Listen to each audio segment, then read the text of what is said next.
Friday edition of the 4321. We're in Psalm 34 today. Psalm 34. Joining along with us as we read together. I will bless the Lord at all times. His praise shall continually be in my mouth.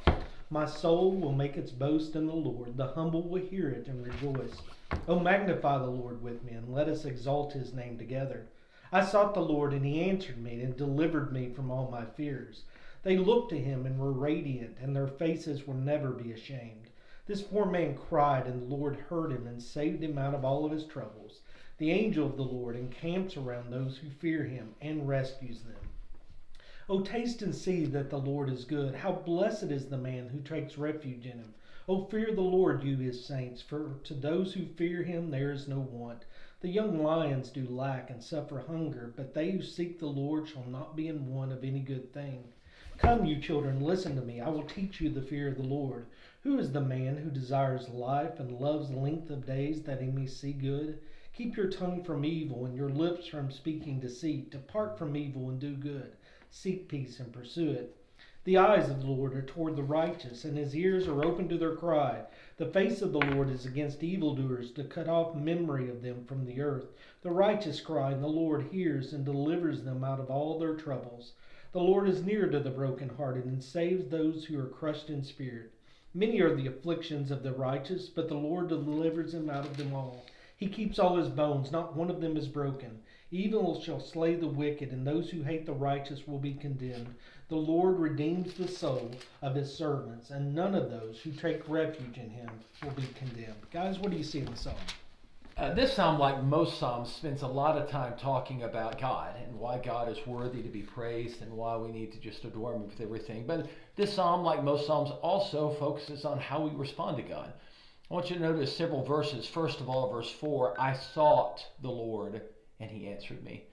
Verse 8, O taste and see that the Lord is good. Verse 9, O fear the Lord, you his saints. And then finally, in verse 17, when the righteous cry for help, God is there and he's all powerful and he's wonderful, but we have to respond to him and we have to reach out to him in our lives. We have to seek him. We have to experience him with his word. We have to respect him. We've got to turn to him and cry out to him. And then when we do those things, the promise of verse 1 steps in, I will bless the Lord at all times. When we turn to God and we see him and we experience who he is, what that does is just elicit praise from within us. Now, maybe sometimes we're not praising because we're not fearing God, we're not seeking God, we're not tasting God. We do those things, then praise is going to be a natural part of who we are.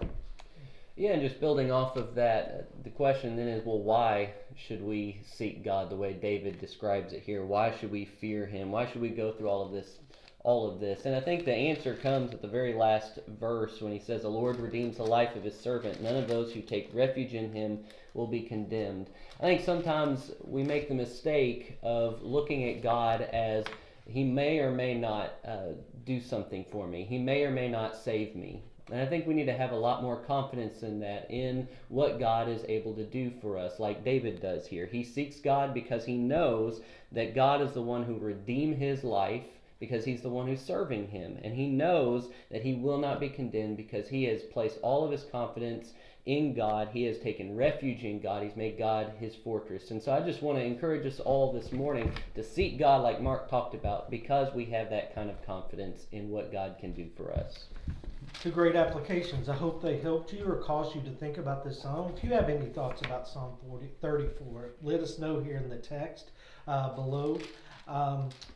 Just want to extend an invitation as we wrap up today. If you're in the Louisville, Kentucky area, hope you'll come join us. We'd love to meet you in person. Come join with us here at the Douglas Hills Church of Christ as we come together on the Lord's Day to offer worship and remember the sacrifice of Jesus. If you're not in the Louisville, Kentucky area, join us by our live stream. Go to our website at the Douglas Hills Church and you can see the services there. Thank you for joining us this week. Have a great week.